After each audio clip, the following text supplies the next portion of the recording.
Hi, my name is Coach Colin Castello with Shot Mechanics Basketball, and welcome to my Ankle Breaker Academy.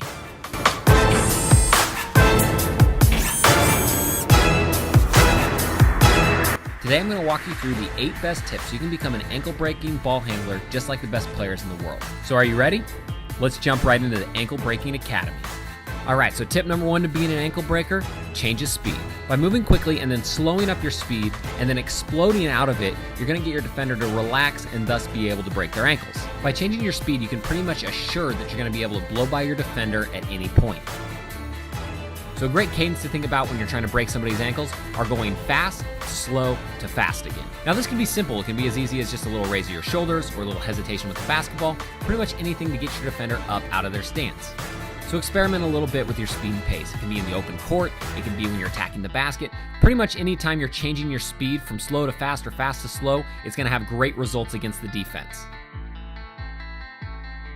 Alright, key number 2 to breaking ankles, change a direction. And this is probably one of the most important parts of breaking somebody's ankles, and that's getting them to move one direction and then whipping the ball back the opposite. This way you can actually use the defender's momentum against them and absolutely destroy their ankles. When you get them moving in one direction and when you yank the ball back the opposite, it's going to have devastating effects. So you can change direction 3 different ways. You can change from left to right, from right to left, and from front to back.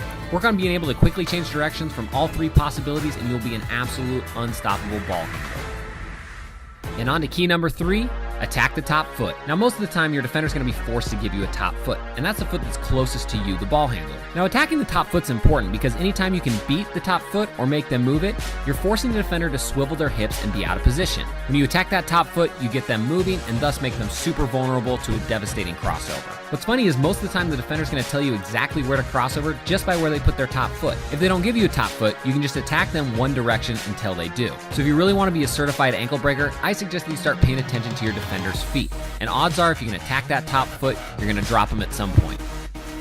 Alright, the next key to breaking ankles is selling it with your eyes.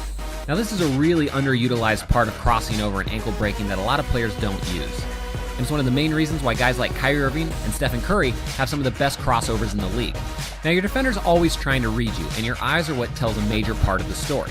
So if you can look your defender off either to the left or to the right or up, whatever the opposite direction of where you're wanting to go with your crossover, you can hit them with devastating results. Alright, so to simplify it all, just think about this. Look one direction and then cross over the opposite way. Now if you compare this with your change of speed, change of direction, and attacking the top foot, it's going to make it that much more effective. So sell those eyes and I guarantee you break an ankle the next time you play. Alright, next up, we want to keep the crossover low.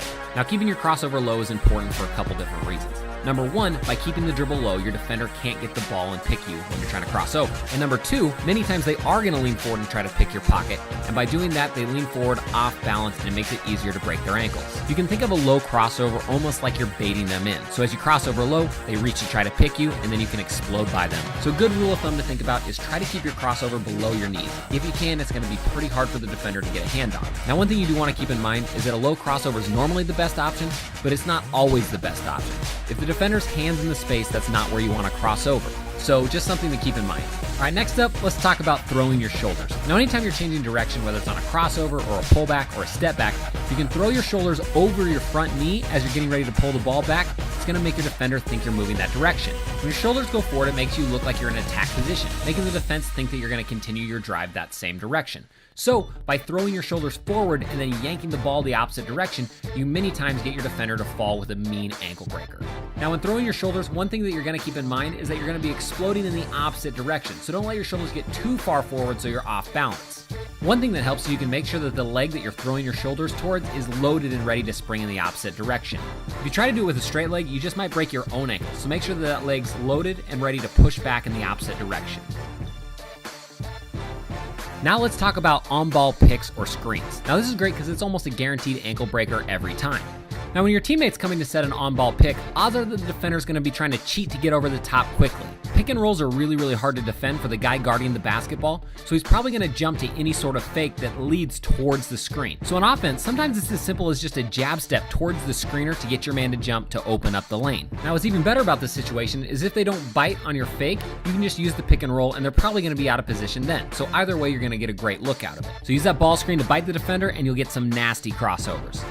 All right, now let's talk about using combos to make your defender fall and get ankle breaking crossovers. Now, a combo is just when you pair 2, 3, or even more moves together to get your defender to fall. Now, to be an elite level ball handler and to get that defender on skates, combos are probably one of the most important things that you need to work on, because it's normally the first move that's going to get the defender out of position and the second move that's going to be absolutely devastating. Now, Kyrie Irving is the master of the combo, and his in and out crossover is one of the best ones in the league. Watch how he whips the ball with an in and out dribble and then immediately crosses over quickly the opposite direction as the defender's sliding. The great thing about using combo moves is they don't even have to be super fancy to get big time results. A lot of the times just a simple in and out to a crossover or behind the back to a crossover will get your defender flying. If you watch the best ankle breakers in the NBA, guys like Steph Curry, Kyrie Irving, and even guys like Jamal Crawford, it's normally their second move that drops the defender, not the first one. So remember, if you're looking to absolutely demolish any defender who's guarding you, you're gonna really wanna work on those combo moves. That way you can string them together and get open looks. All right, so now that you've watched this video, you have all the keys that you need to know to be a certified ankle breaker. And just remember, when you're doing your move, it doesn't need all 7 of these keys to be effective. Sometimes just 2 of them will get you good results. All right, so if you think that this video is gonna help you break more ankles, do me a huge favor and hit that like button, and then leave a comment in the comment section down below and let me know what sort of moves you want me to break down next. This is a channel for the people, by the people, and I do everything off of requests. And if you're new to Shot Mechanics, you're gonna wanna do 2 things. Number 1, hit that subscription button down below. That way you get all of our videos as soon as they come out. We're growing every single day and we want you to be a part of it. And number 2, click the annotation above, or for mobile viewers, the link in the description, get a free copy of my #1 training workout. This is one of my all-time favorite workouts, and it was designed to turbocharge your scoring average, where we work on your shooting, your scoring, your ball handling, your conditioning, pretty much everything you need to be a beast, so you're gonna wanna check that out. Again, I'm Coach Colin Castello with Shot Mechanics Basketball, and until next time, splash on.